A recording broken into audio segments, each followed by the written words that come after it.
ஏ guys வணக்கம், welcome back to our channel vibe with Priyo. இன்னைக்கு என்ன வீடியோ அப்படின்னு பார்த்தீங்கன்னா, நந்தினி அக்காவுடைய சொந்த ஊர், அவங்க பிறந்த ஊரை பார்க்க வந்திருக்கோம். இந்த ஊரில் ஒரு கோவில் இருக்குது. அந்த கோவிலில் வந்து அண்ணாவுடைய ஆட்டோவை எடுத்துகிட்டு வந்து நாங்கள் பூஜை போட்டுட்டு அப்படியே அந்த கோவில் ஃபுல்லாக சுற்றி பார்க்கலாம் அப்படின்ட்டு இருந்தோம். கோவிலுக்கு ஃபர்ஸ்ட் டைம் வந்திருந்தேன், சாரியில் வந்திருந்தேன். ரொம்ப ரொம்ப சந்தோஷமாக இருந்துச்சு. சண்டேன்னு நாங்கள் கரெக்டாக சண்டே டைம் போயிருந்தோம். சண்டேனாலே விசேஷம் தானா, அமாவாசைனா இன்னும் ஸ்பெஷல் இந்த கோவில் அப்படின்னு சொல்லிட்டு இருந்தாங்க. அந்த கோவிலில் இந்த பூவை வந்து பறித்து இவங்க சின்ன வயசில் இப்படி தான் விளையாடுவாங்களாம். இது அரளிப்பூவை தான் அந்த மாதிரி பண்ணி காமிச்சிட்டு இருந்தாங்க அக்கா. சுதர்சன், தனுஷா, அப்புறம் அண்ணா, நான், அப்புறம் மாமா எல்லாரும் போயிருந்தோம். ரொம்ப ஜாலியாக இருந்துச்சு. இதை பாருங்கள், விரிச்சு காமிச்சாங்களா, காமிச்சிட்டு ஜாலியாக அதை எல்லாத்தையும் பார்த்துட்டு இருந்தோம். இந்த கோவிலோட ஸ்பெஷலே வந்து குறி சொல்லுவாங்க. அதுக்கப்புறம் அமாவாசை அன்னைக்கு நைட்டு ஒரு 9 மணி போல் வந்து பூஜை பண்ணிவிட்டு அந்த ஊஞ்சலில் அம்மனை ஆட்டுவாங்கன்னு சொல்லுவாங்க. அதை பாருங்கள், தனுஷாலாம் செம்மையாக ரெடியாகி வந்திருந்தா. சுதர்சனும் பாருங்கள் ஒரு மாதிரி மூட் அவுட்டாக தான் இருந்தான். நைட்டு வந்து சமத்தாக இருந்தான். பொங்கல்லாம் வச்சுட்டு வரலாம் அப்படின்ட்டு அவங்க ரொம்ப நாள் வேண்டுதல் இருந்துச்சு. அவங்க வேண்டுதலை நிறைவேற்றுறதுக்கு வந்திருந்தாங்க. அம்மன் இப்படி தான் இருந்தாங்க. அங்காளம்மன் கீழே வந்து சுயம்புவான உருவில் இருக்காங்க. இதுக்கு மேலே வந்து எலுமிச்சை பழம்லாம் வச்சு கொடுத்துட்டு இருந்தாங்க. அந்த கோவிலே ரொம்ப வைப்பாக இருந்துச்சு. இது வந்து பெரிய ஆயா.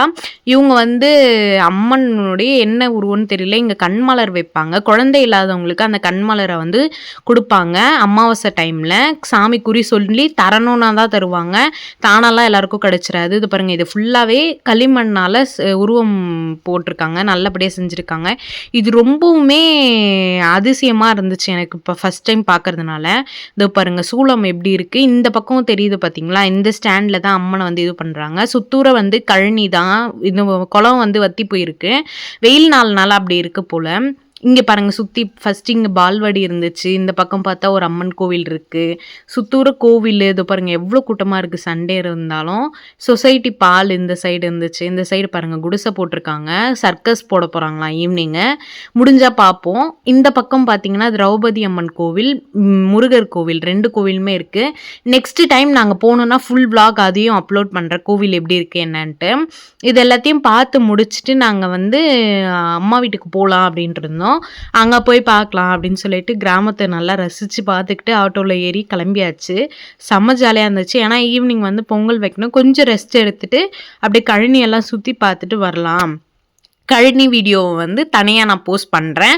இதில் பாருங்கள் தனுஷா, சுதர்சன் எல்லாமே. சுதர்சன் மட்டும் கொஞ்சம் இதுவாக தான் இருந்தான். இதுதான் பெரிய ஆண்டவர். நான் காமிக்க மறந்துட்டேன்.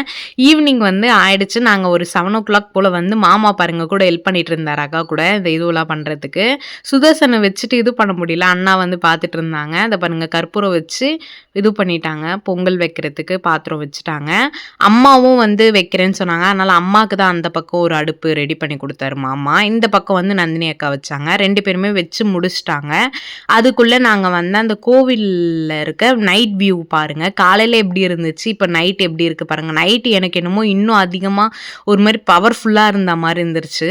அதுக்கப்புறமா வந்து தனுஷா வந்து நிறைய சேட்டெல்லாம் பண்ணிகிட்டு இருந்தா, ஜாலியாக விளையாடிட்டு அவளோட கிளிப்பெல்லாம் வச்சு இது பண்ணிக்கிட்டு இருந்தா. நாங்கள் ஃபுல்லாக எல்லாமே ரெடி பண்ணி முடிச்சிட்ட பிறகு நாங்கள் ஒரு வேலையாக பார்த்துட்டு இருந்தோம். அந்த சுத்தூரை வந்து உட்காரதான் ஸ்பேஸ் இல்லைன்ட்டு கவலைப்பட்டேன். பட் ஆனால் இவ்வளோ பேர் அமாவாசைக்கு வருவாங்கன்றது எனக்கு நெக்ஸ்ட்டு டைம் போகிறதுக்கு சொல்லிட்டு இருந்தாங்க, வாங்க அப்படின்ட்டு கோவிலுக்கு. அந்த அம்மன் கிட்ட குறி கேட்டுட்டு எல்லாமே செய்யணுமா. இங்கேயும் அதே மாதிரி தான் பொங்கல் வச்சுட்டு குறி கேட்டாங்க அவங்க. அதெல்லாம் நான் வீடியோ எடுக்கல. அதை பாருங்கள், பெரிய ஆண்டவர் இங்கே இருக்காரா, விநாயகர் இந்த பக்கம் இருக்கார். இந்த பக்கம் வந்து நந்தி திரும்பின மாதிரி இருக்குது. 8 எல்லைங்கள் வேறு கல் மூலயமா வச்சுருக்காங்க, செங்கல் சுற்றி. அதை சுத்தூர பார்த்தோம்னா நமக்கு இப்படி தான் கோவில் வியூ இருக்கும். இந்த இதுவும் இருக்குது பார்த்தீங்களா, ஊஞ்சல் ஆடுறது, அதில் தான் நைட்டு 9 மணி போல் அந்த மாதிரி இது பண்ணுவாங்க. சுதர்சன் பாருங்கள் சைலண்ட் ஆகிட்டா இப்போது ரொம்ப. அதுக்கப்புறமா ஈவினிங்காக நாங்கள் இதெல்லாம் முடிச்சிட்ட பிறகு சொல்லிகிட்டு இருந்தாங்க, அமாவாசை டைமில் வந்து இன்னும் நல்லா ஸ்பெஷலாக நடக்குமா. அப்புறம் இவங்களோட சொந்தக்காரங்க தான் பங்காளிங்கெல்லாம் சேர்ந்து செய்வாங்களாம். பிரியாணியெல்லாம் போடுவாங்களாம் அமாவாசை டைமில். ஒருத்தங்களால் முடிஞ்ச பிரசாதத்தை அப்பப்போ கொடுப்பாங்களாம். இந்த மாதிரி தான் இவங்க 2 புடவை எடுத்துகிட்டு வந்திருந்தாங்க அக்கா வீட்ல. அபிஷேகம் பண்ணி புடவைய வந்து செலுத்தியிருந்தாங்க. மாலை செலுத்தியிருந்தாங்க. கண்மலர் வந்து அங்க 2 கண்ணுக்கு நேரா கண்மலர்னா முட்டைய தான் சொல்றாங்க விப்பாங்களாம். அது வந்து குடிச்சிட்டு போனா 3 மந்த்ஸ்ல பிரெக்னன்ட் ஆயிடுவாங்கன்றது ஒரு ஐதீகம் இந்த கோவில்ல இருக்கு. அது ஒரு சிலருக்கு நடக்கும், ஒரு சிலருக்கு நடக்காது அப்படின்ற மாரி சொன்னாங்க. இந்த பையன் வந்து பார்த்துக்கிறான் கூட இருந்து. ஐயர் கூட இருந்து பார்த்துக்கிறாங்க. அங்க ஐயர்லாம் கிடையாது, பூசாரி தான். இங்க வந்து இவங்களுக்கு வந்து ஒரு பழக்கம் இருக்காம். பன்னிய வந்து வளர்ப்பாங்களாம். சின்ன வயசுலேருந்து கொஞ்சம் சின்ன பன்னியா எடுத்துட்டு வந்து வளர்த்து, அந்த 1 இயர்க்கு அப்புறம் அத வந்து அம்மனுக்கு பலி குடுக்குற விபரீதமான ஒரு இதுவும் இருக்கு இந்த கோவிலோட ஐதீகமா. அப்படிதான் பண்றாங்களாம். சரின்னு சொல்லிட்டு நாங்க அத எல்லாத்தையுமே பார்த்துட்டு இருந்தோம். ஆக்சுவலா இது எல்லாமே நாங்க பார்த்துட்டு ரொம்ப என்ஜாய் பண்ணிட்டு இருந்தேன். ஏன்னா டிஃப்ரெண்ட்டா இருந்துச்சு கோவிலு சொல்றது எல்லாமே. வளர்க்குறது, அத வந்து இவங்க பங்காளிங்க வரைக்கும் செலிப்ரேட் பண்ணி, அத ஒரு திருவிழாவா பண்றாங்க. இன்னுமே நெறைய பண்ணணும். ஃபர்ஸ்ட்டு நாங்க வரும்போது கொட்டாயில தான் இருந்துச்சு அம்மன். வர வர இப்படி இருக்குது பாருங்க. ஒருத்தரா வந்து அது கால்ல விழுந்து கும்புறது. இந்த மாரி தான் பெசஞ்சு அழகா வச்சிருந்தாங்க. அவ்வளோதான் வீடியோ முடிஞ்சிருச்சு. நெக்ஸ்ட் வீடியோல பார்க்கலாம். உங்கள நெக்ஸ்ட் வீடியோல